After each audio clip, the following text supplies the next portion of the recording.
A man named Gerald retired at 64 after 38 years as a high school principal. He was sharp, respected, and deeply proud of what he built.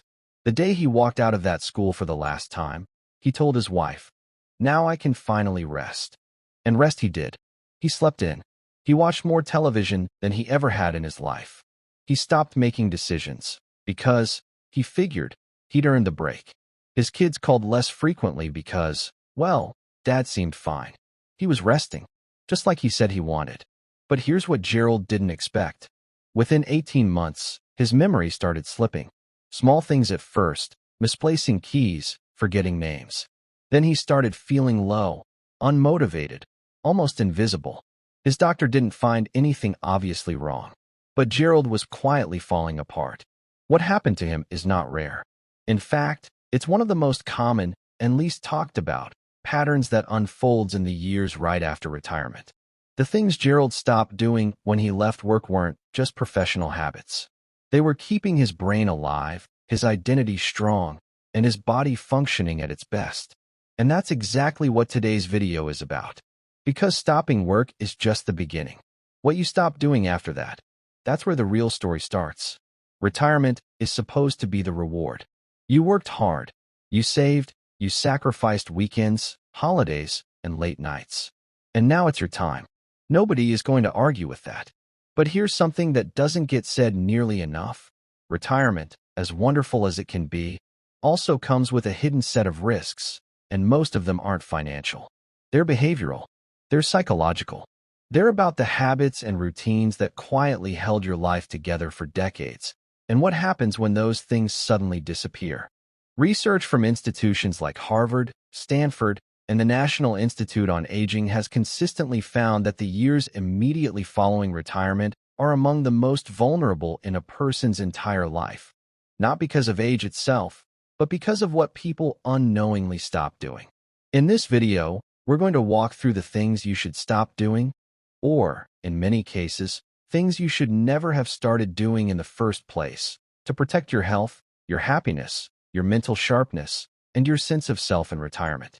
Some of these will surprise you. Some will feel uncomfortably familiar. And some might just make you rethink a decision you made last week. We'll cover everything from how you spend your mornings to how you manage your social life, your money, your health, and even how you think about yourself. Stay with us, because some of the most important insights are waiting toward the end of this video, and they're the ones most people never hear about. Let's get into it. 1. Stop living without a structure. Here's something that catches almost every retiree off guard. For 30, 40, sometimes 50 years, your day had a shape. An alarm clock, a commute, a schedule, meetings, lunch at a certain time, home by evening. You may not have loved every part of that routine, but that structure was doing something for you that you probably never realized. It was anchoring your brain. Neuroscientists have discovered that the human brain doesn't just prefer routine, it actually relies on it for emotional regulation and cognitive stability. When we have predictable patterns in our day, our brain uses less energy on decision-making and anxiety, and more energy on memory, creativity, and emotional well-being. When retirement removes that structure overnight, many people experience what psychologists call temporal disorientation, a feeling of days blending together, weeks disappearing, and a quiet but persistent sense of purposelessness. It doesn't feel like a crisis. It just feels like drifting. And drifting, over months and years, does real damage. The solution isn't to build a rigid schedule that feels like another job.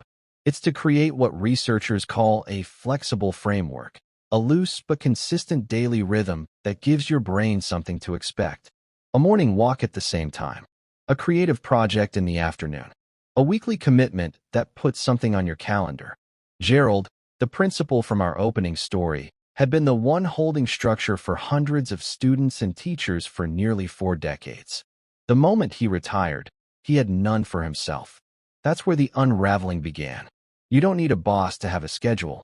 You just need to be intentional about building one of your own. 2. Stop isolating yourself socially. This one is uncomfortable to talk about because it sneaks up quietly. After retirement, especially for people who were deeply embedded in a work community, social life can shrink dramatically, and it often happens before anyone notices it's happening. Think about it. Work wasn't just a paycheck. It was conversation, conflict, collaboration, and connection. Even the small interactions, saying good morning to a coworker, chatting with someone in the break room, having a colleague pop into your office, all of that was social nourishment. Gone overnight. And here's the part that should genuinely concern you. A landmark study from Brigham Young University, analyzing data from over 3 million people, found that social isolation carries a health risk equivalent to smoking 15 cigarettes a day. 15 per day. That's not a metaphor. That's the actual biological impact of loneliness on inflammation, immune response, cardiovascular health, and cognitive decline. Dr. Robert Waldinger, who directs the Harvard Study of Adult Development, one of the longest-running studies on happiness ever conducted, has said repeatedly that the clearest predictor of who ages well and who doesn't isn't wealth, genetics, or even exercise. It's the quality of relationships. So if you've been spending most of your days alone, even happily alone, even with your spouse, even with a pet you love, and you don't have regular, meaningful engagement with a broader social circle, that's worth taking seriously. Join a club, attend a class, volunteer at a place where people gather. Call someone you haven't spoken to in a while. Not because it feels necessary in the moment, but because the research is clear that your brain and your body are quietly counting on you to stay connected. 3. Stop ignoring your mental stimulation. Here's a question worth sitting with for a moment. What is the most cognitively challenging thing you've done this week? If the honest answer involves mostly watching television, scrolling through news, or doing the same crossword puzzle you've done 100 times, this section is especially for you. The brain operates on a principle called use it or lose it, and that's not just a catchy phrase. It's backed by decades of neuroscience. The brain is not static. It's constantly pruning connections it doesn't use and strengthening the ones it does.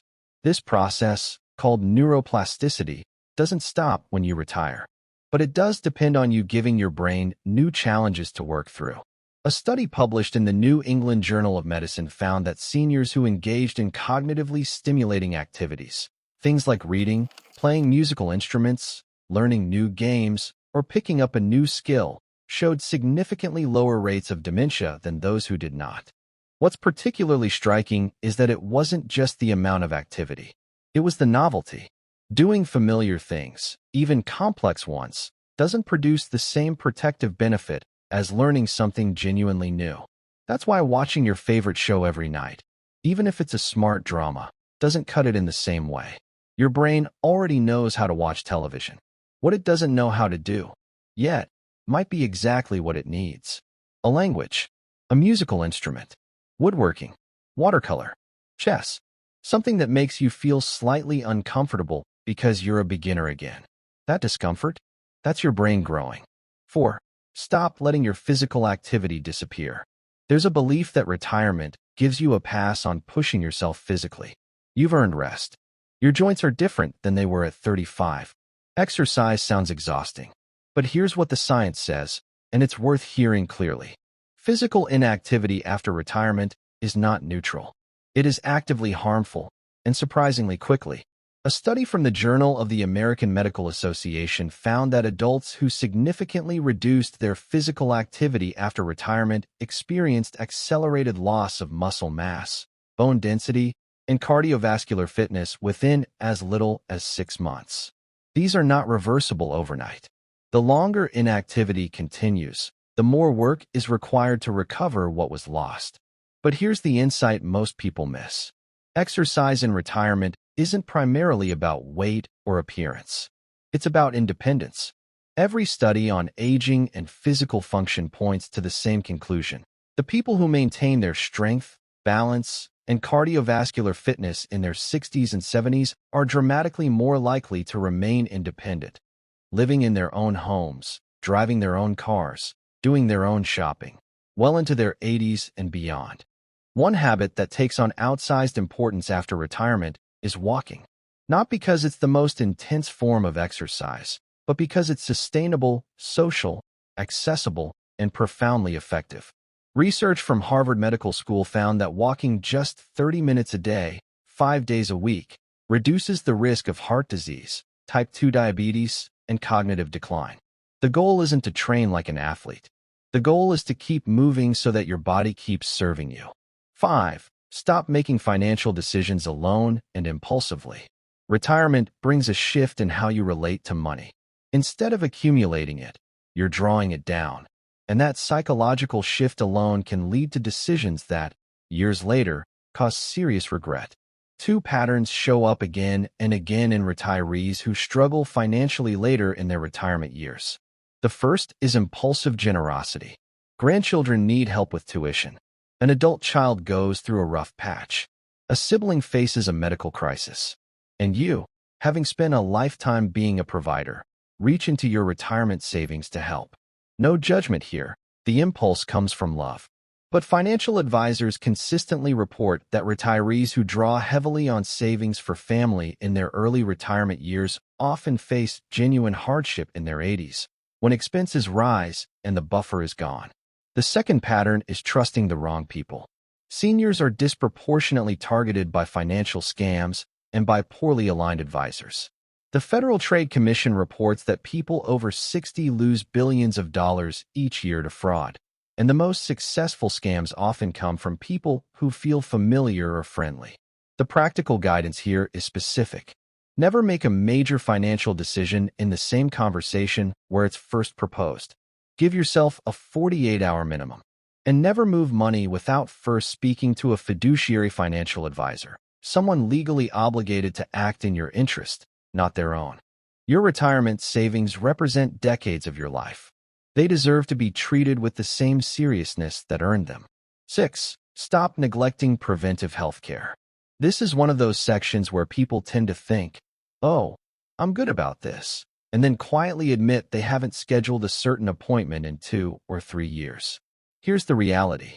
Preventive health visits, annual wellness exams, dental checkups, vision screenings, bone density scans, colonoscopies, skin checks, hearing tests, are often the difference between catching something early and dealing with a crisis later. And in retirement, when your body is changing more rapidly and your health is more directly connected to your quality of life, skipping these appointments carries real consequences. There's also a psychological piece here. Many people, men especially, develop what researchers call health avoidance behavior, a pattern of not seeking medical attention out of fear of what might be found. The logic goes, if I don't know about it, I don't have to deal with it. But what this actually does is allow treatable conditions to become serious ones. Hearing loss is a powerful example. Studies from Johns Hopkins University found that untreated hearing loss is directly linked to faster cognitive decline and a significantly higher risk of dementia. Not because the hearing loss itself causes dementia, but because struggling to hear pulls cognitive resources away from other brain functions, and because it drives social withdrawal, which, as we discussed earlier, carries its own heavy risks. Retirement is the time to become proactive about your health, not relaxed about it. Your body has carried you through decades of hard work. Now it's asking you to pay attention. 7. Stop treating retirement as the finish line. This might be the most important mindset shift in this entire video, so stay with me here. Our culture has a subtle but powerful way of framing retirement as the destination, the thing you were working toward, the end of the journey. And when you treat it that way, something quietly goes wrong. Because humans are not designed for endings. We are designed for purpose, for forward motion, for the feeling that what we do matters. Viktor Frankl, the psychiatrist who survived the Holocaust and wrote the iconic book, Man's Search for Meaning, argued that the deepest human need is not pleasure or comfort, it's meaning. The sense that your life has a direction, a contribution, a reason. Research published in the journal Psychological Science found that people who reported a strong sense of purpose in life had a 15% lower risk of death during the study period, lower rates of heart disease, and better mental health outcomes across the board. Purpose is not a luxury. It is, quite literally, a health intervention. This doesn't mean you need to go back to work. It means you need to identify what you're moving toward, not just what you've walked away from. That might be mentoring younger people in your community, writing the book you've always thought about, starting a small business from a passion, becoming a serious volunteer, deepening your faith or spiritual practice. The retirees who age most gracefully are not the ones who rest the most. They're the ones who stay engaged with something bigger than themselves. Now here are 5 things you must understand. 1. The retirement happiness dip is real and predictable. Most people expect to feel wonderful at retirement, and often they do for a while. Researchers call this the honeymoon phase, and it typically lasts anywhere from a few months to a couple of years. During this time, the freedom feels exhilarating. But study after study, including research from the National Bureau of Economic Research, has found that many retirees experience a significant dip in life satisfaction roughly 2 to 3 years into retirement. Not because retirement is bad, but because the novelty has worn off, the social connections have thinned, the sense of purpose has blurred, and no one told them this dip was coming. Knowing this in advance is genuinely protective. When that dip arrives, instead of assuming something is wrong with you, you can recognize it as a predictable phase and respond by deliberately building new routines, connections, and commitments. Awareness, in this case, is a form of preparation. 2. Your identity is more fragile than you think. For most working adults, identity is deeply entangled with career. What do you do? Is often the first question people ask when meeting someone new.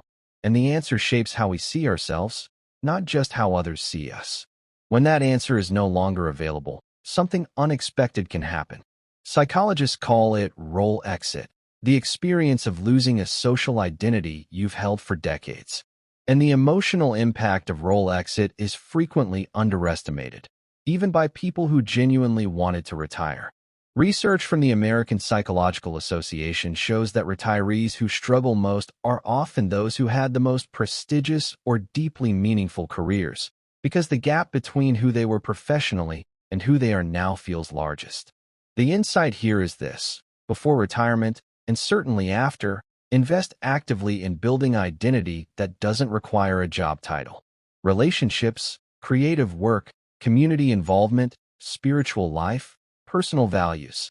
These are identities that retirement cannot take from you. 3. Sleep changes after retirement in ways most people don't anticipate. Here's one almost nobody talks about. After retirement, sleep patterns shift, often significantly, and not always in the direction people expect.